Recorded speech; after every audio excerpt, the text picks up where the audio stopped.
Bonjour et bienvenue sur cette vidéo, je suis David pour Ordi Répar, et aujourd'hui je vous propose de revoir une astuce que je vous avais déjà donnée il y a quelques temps qui permet de créer un dossier complètement invisible sur le bureau de Windows. En effet, je refais cette vidéo parce que j'ai eu des commentaires sur la première vidéo de personnes qui avaient des problèmes pour réaliser cette astuce, entre autres parce que personnellement j'utilise un clavier qui a un pavé numérique sur le côté, ce qui n'est pas forcément le cas sur un ordinateur portable.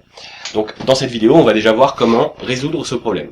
Et ensuite, il y a un autre problème qui est quand même assez gênant, c'est que certaines personnes sont sur Windows Vista, et moi quand j'ai fait l'astuce, je suis sur Windows 7, et sur Windows 7, je peux supprimer le dossier sans problème. Alors que sur Windows Vista, une fois que le dossier a été créé, pour le supprimer, c'est un peu plus compliqué. Et bien dans cette vidéo, on va voir comment se débarrasser de ce fameux dossier une fois qu'on l'a créé, si on voulait s'en débarrasser. Donc, pour rappel, et sans rentrer dans tous les détails possibles et imaginables, on va utiliser ce qu'on appelle des caractères ASCII. Donc ASCII, c'est A-S-C-I-I, ce qui veut dire American Standard Code for Information Interchange, et qui en français voudrait dire code américain normalisé pour l'échange d'informations. Très bien, mais concrètement, à quoi ça correspond? Eh bien, tout simplement, il faut se représenter une chose, c'est que l'ordinateur ne sait pas ce que c'est qu'une lettre. Pour lui, le A, le B, le C, ça veut rien dire. Une parenthèse, ça veut rien dire du tout. Il faut pouvoir se le représenter. Un ordinateur traite des nombres essentiellement, et donc pour pouvoir se représenter tous les caractères que vous voyez à l'écran, y compris ceux que vous tapez au clavier, eh bien, il faut des codes numériques. Et ces codes numériques sont donc ces codes ASCII. Donc, par exemple, si on prend le code ASCII 65, 65, ça donne la lettre A majuscule. 66 donnera la lettre B majuscule, 67 donnera la lettre C majuscule, et ainsi de suite. Les chiffres ont également une correspondance en code ASCII, les parenthèses, les virgules, les points, les accolades, tous les caractères en fait que vous avez sur votre clavier ont une correspondance. Seulement voilà, les codes ASCII, il y en a 255, et en général sur un clavier standard, vous avez 102 touches. Donc c'est un clavier étendu avec le pavé numérique, il y a 102 touches. Donc vous vous doutez bien qu'il n'y a pas tous les codes ASCII représentés sur le clavier. De la même façon, il y a certains codes ASCII qui ne représentent pas quelque chose de visuel. Un espace, par exemple, n'est pas quelque chose de visuel. Seulement voilà, on ne peut pas créer un dossier qui s'appelle espace, pour des raisons historiques très certainement, et on va en parler un tout petit peu dans cette vidéo. Mais en revanche, il y a d'autres caractères qui sont aussi des espaces, comme par exemple un espace insécable. C'est un caractère particulier, et ce caractère-là, il a un code ASCII également, qu'on peut utiliser. Eh bien, on a une combinaison de touches qu'on peut faire sur le clavier, pour directement envoyer ce code ASCII, sans que ce soit une touche réelle du clavier elle-même. Pour ça, c'est très simple. Sur un clavier, vous avez toujours une touche qui s'appelle Alt, qui se trouve généralement ici. Et en maintenant cette touche appuyée, on va taper un code qui est sur le pavé numérique. Par exemple, si je fais Alt 65, eh bien ce Alt 65 enverra la lettre A majuscule à l'ordinateur, et donc à Windows, et sera traité comme un A majuscule. On va voir que il existe d'autres codes ASCII, et en l'occurrence, il en existe un où on va faire Alt 0160, donc 0160, donc tout en maintenant la touche Alt enfoncée, et ce code-là représente un caractère insécable, un espace insécable, et donc n'est pas dessiné par Windows. En réalité, c'est un simple espace, d'une certaine manière. On va passer devant l'écran, et on va passer à la démonstration. Donc on va le refaire d'une part sur Windows 7, et on va refaire exactement la même chose sur Windows Vista, pour pouvoir supprimer ce dossier. Et comme ça, vous verrez, dans l'ensemble, comment réaliser cette astuce, qui, même si elle n'est pas fondamentale, est quand même parfois assez pratique, et puis c'est rigolo quand même à faire. Voilà. Donc je vous propose de passer devant l'écran. Donc nous voilà à présent sur l'ordinateur, et sur l'ordinateur je vais, pour les besoins de cette démonstration, utiliser deux machines virtuelles, une qui est sur Windows 7 et l'autre qui sera sur Windows Vista.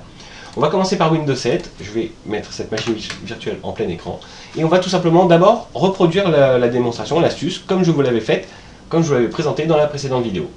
Donc pour réaliser ce dossier invisible, on va cliquer avec le bouton droit sur le bureau, et on va créer un nouveau dossier. Et au moment où Windows nous demande de donner un nom à ce dossier, on va tout simplement sur le clavier maintenir la touche Alt enfoncée et taper 0160, donc 0160. Je relâche la touche Alt, et le caractère qui a été mis ici dans le nom du dossier est un espace insécable. Donc c'est un caractère qui ne se représente pas à l'écran, mais qui pourtant est bien présent et constitue un nom valide pour le dossier. Donc je clique n'importe où, voilà, et donc maintenant j'ai un dossier qui a priori n'a pas de nom. Il a un nom puisque c'est un espace insécable, mais ça ne se voit pas. Très bien, continuons la transformation. Donc on va cliquer avec le bouton droit sur le dossier, on va aller dans Propriétés, puis dans l'onglet Personnaliser, on va choisir Changer d'icône, et là on a accès aux icônes proposées par le système. Donc en se déplaçant un petit peu vers la droite, on va venir trouver ici, alors j'étais un peu trop loin, des icônes qui ne représentent rien. Donc je peux prendre n'importe laquelle de ces icônes, je fais OK, OK à nouveau, et me voilà maintenant avec un dossier complètement invisible sur le bureau. Donc on peut, pour essayer de le camoufler un peu, placer ce dossier sur un des bords de l'écran, à un endroit en tout cas qui n'est pas très fréquenté par la souris habituellement. C'était à peu près ce que je vous conseillais dans la précédente vidéo. On va aller un tout petit cran plus loin, c'est-à-dire qu'on va vraiment le cacher, parce que si quelqu'un passe la souris au-dessus, malgré tout ce dossier n'est pas complètement invisible. On va pour ça ruser un tout petit peu. Alors pour ça vous allez cliquer avec le bouton droit sur le bureau, et on va aller dans les gadgets. Et tout simplement dans les gadgets, on va en prendre un, pourquoi pas l'horloge, admettons, et on va placer l'horloge au-dessus de cette icône. Et là, on ne voit plus du tout qu'il y a un dossier à cet endroit. Donc il n'y a plus aucune chance de tomber dessus par hasard. Vous, en revanche, vous savez que l'icône se trouve en dessous, il vous suffit de déplacer l'horloge pour avoir accès à nouveau au dossier, l'ouvrir et faire ce que vous avez à faire à l'intérieur. Donc voilà ce qu'on peut faire en tout cas pour cacher cette icône. Très bien, maintenant on va redéplacer cette icône ici, et puisqu'on est sur Windows 7, tout bêtement on va cliquer avec le bouton droit, on va choisir supprimer, et l'icône se supprime sans problème. Très bien, je peux vider ma corbeille. Voilà, ce dossier est complètement supprimé, il n'existe plus. Voilà ce que je vous ai présenté dans la vidéo précédente. Le problème c'est quand on n'a pas de pavé numérique, il faut bien trouver une solution. Et bien cette solution, elle est toute simple. Donc on va aller dans le menu démarrer, et dans la zone de recherche, vous allez taper caractère. Et l'un des premiers résultats qui va apparaître doit être la table des caractères de Windows. Donc on clique sur ce lien, et on se retrouve dans la table des caractères de Windows. Et en fait, ce petit programme nous présente tous les caractères affichables dans Windows. Donc les caractères présents, il y en a vraiment toute une panoplie. Nous, ce qui nous intéresse, c'est vraiment le haut de la liste. Et si vous regardez, donc à la 5e ligne, pas tout à fait à droite, mais presque, il y en a un qui est un petit peu particulier, qui représente un espace insécable. Si je clique dessus, d'ailleurs, le programme nous dit que c'est le Alt 0160. Ça tombe très bien. Donc c'est le caractère qui se trouve en dessous de la lettre K, sur une version française en tout cas de Windows. N'hésitez pas à cliquer dessus jusqu'à temps que vous voyez Alt 0160, mais je pense que c'est dans cette première page que vous allez trouver le résultat. Donc ce caractère-là va nous intéresser. Donc on va tout bêtement, maintenant qu'on a trouvé le bon caractère, répéter l'opération. On va cliquer avec le bouton droit sur le bureau, on va créer un nouveau dossier, et au moment de nommer ce dossier, alors on va être obligé de cliquer ici donc sur le dossier, la lettre qui nous intéresse. On fait sélectionner, copier. Donc là, le caractère est copié en mémoire. On va cliquer avec le bouton droit, renommer le dossier, et là on va pouvoir cliquer avec le bouton droit et faire coller. Et là, on a eu exactement le même résultat qu'en faisant Alt 0160 sur le clavier. J'ai pas eu besoin d'utiliser le clavier pour ça. Donc très bien, on peut refermer cette table de caractères. Et on a maintenant notre dossier qui nous suffit de modifier comme tout à l'heure, donc propriété, personnaliser, changer d'icône. On change l'icône par une icône invisible, et on a exactement le même résultat que tout à l'heure avec notre dossier qui est invisible. Donc très bien, clic droit, supprimer, ok, vider la corbeille. Sur Windows 7, on a cette astuce. Maintenant voyons comment ça se passe sur Windows Vista, tout simplement parce que il va y avoir quelques petites différences. Donc je vais cacher ce Windows là, je vais aller retourner sur Vista, et je vais me mettre en plein écran. Voilà. Donc très bien, nous sommes sur Vista. Pour créer un dossier invisible, on va procéder exactement comme sur Windows 7, clic droit, nouveau dossier, et au moment de taper le nom, si vous avez un pavé numérique, bien entendu, vous faites Alt 0160, et ça fonctionne exactement de la même façon. Là, je vais l'annuler volontairement. Je vais vous montrer au moins deux autres façons de nommer un dossier sur Windows Vista. Malheureusement, il y a une des deux qui ne fonctionne pas sur Windows 7, donc Windows Vista a un avantage quand même par rapport à Windows 7. La première solution, ça va être d'utiliser le clavier visuel, donc on va aller dans le menu démarrer, on va taper clavier, et on va ensuite sélectionner clavier visuel. Et là, on a ce magnifique clavier qui se présente à nous, et c'est un clavier qui est tout à fait réactif, qu'on peut utiliser pour, par exemple, renommer ce dossier. Si je l'appelle AZERTY, ça fonctionne. Donc je peux effacer. Et vous voyez que sur ce clavier, on a également les touches Alt et le pavé numérique qui sont présentés. Donc si vous n'avez pas le pavé numérique, il suffit pour ça de venir dans le menu clavier et de choisir clavier étendu. Mais je pense qu'il y est par défaut. Donc très bien. Ce qu'on va faire, c'est qu'on va donc cliquer avec le bouton droit sur le dossier, renommer, et là on va tout bêtement appuyer sur Alt et composer 0,160, puis relâcher Alt. Et nous voilà avec exactement le même résultat. Très bien, on pourrait s'arrêter là, mais je vais annuler encore la modification pour vous montrer une dernière méthode. Donc la dernière méthode, qui est exactement la même que sur Windows 7. Donc on va aller sur le bouton démarrer, pardon, on va taper caractère. Alors, caractère, ah oui, parce qu'il y a un accent évidemment, donc caractère, ça va suffire. Donc on va aller dans la table de caractère, et exactement au même endroit que dans Windows 7, c'est-à-dire à la 5e ligne et c'est 2, 3, 4, 5, 6e colonne en partant de la droite, ici, on a notre caractère insécable qui est donc le Alt 0160. Donc de la même façon, on va le sélectionner, le copier, puis on va renommer ici notre dossier, coller ce caractère, et nous voilà maintenant avec un dossier qui n'a pas de nom. Donc comme sur Windows 7, exactement de la même façon, on clique avec le bouton droit, puis propriété. On va ensuite personnaliser et changer d'icône.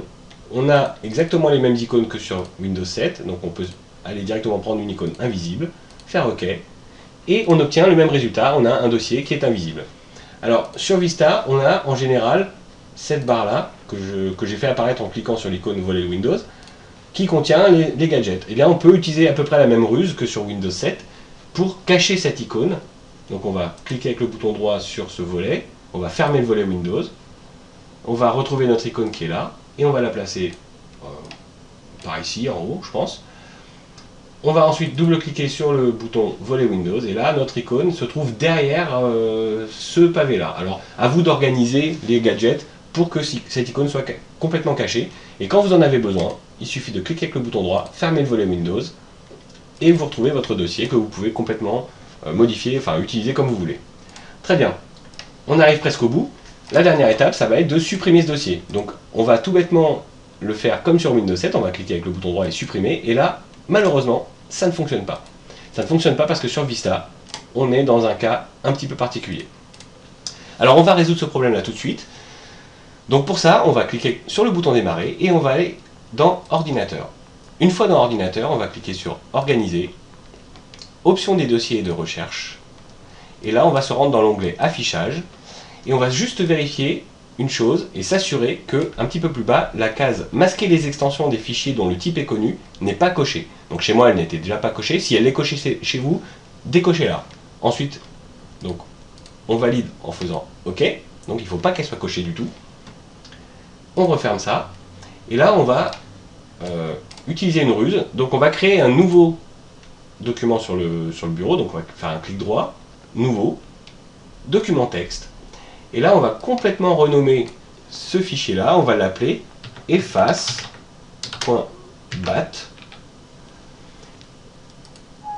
donc efface.bat, et quand on veut valider, il va nous dire qu'attention qu'on est en train de modifier l'extension. Effectivement c'était un .txt et on le renomme en .bat.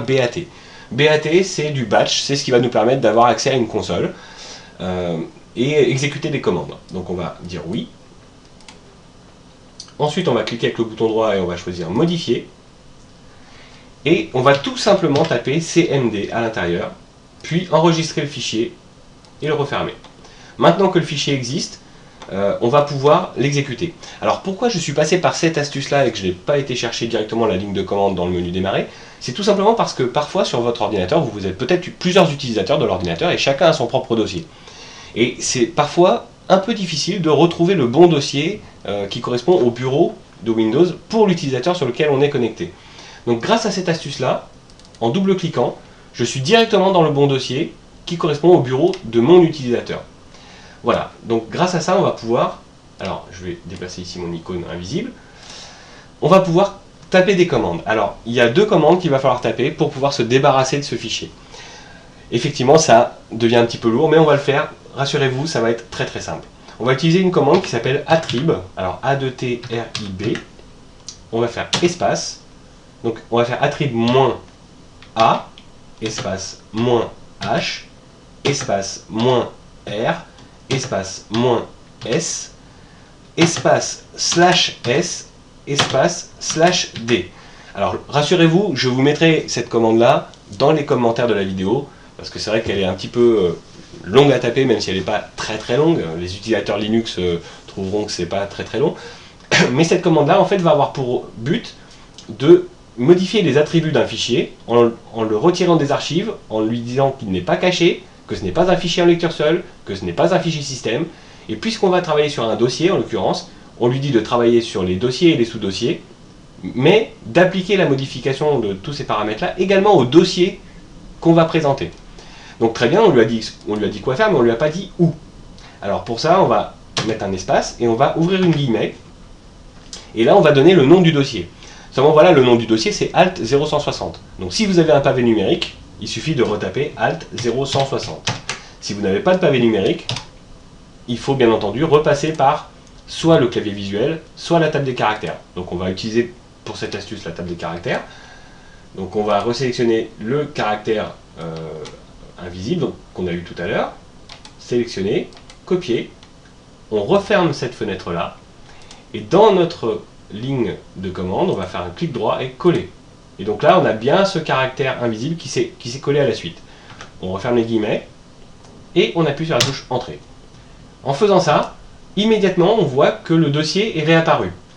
C'est pas encore fini, il faut une dernière manipulation pour vraiment supprimer le dossier.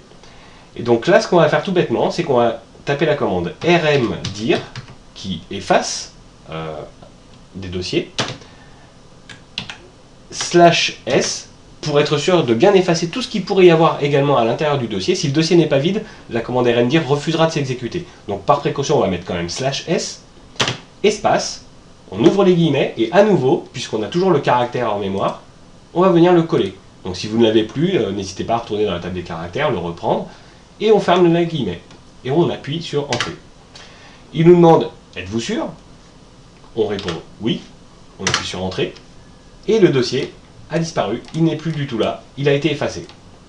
On peut maintenant refermer ça, et on peut effacer ce petit script de commande, et on va se retrouver dans le monde réel pour une petite conclusion. Et bien voilà pour cette astuce, donc nouvelle formule entre guillemets, nouvelle version. J'espère que cette vidéo vous aura été utile, qu'elle vous aura permis en tout cas de résoudre vos problèmes, c'est-à-dire accéder à l'astuce si vous n'avez pas de pavé numérique dans un premier temps, et surtout supprimer ce dossier récalcitrant sur le bureau de Windows Vista si vous étiez bloqué avec ça, et si vous avez suivi la première vidéo et que vous n'aviez pas pu supprimer le dossier, bien entendu je me devais de vous expliquer comment faire. Donc j'espère que ça vous a été profitable en tout cas, et je vous remercie d'avoir suivi cette vidéo jusqu'au bout. C'était David pour Ordi Répare, j'espère vraiment vous revoir pour la prochaine vidéo.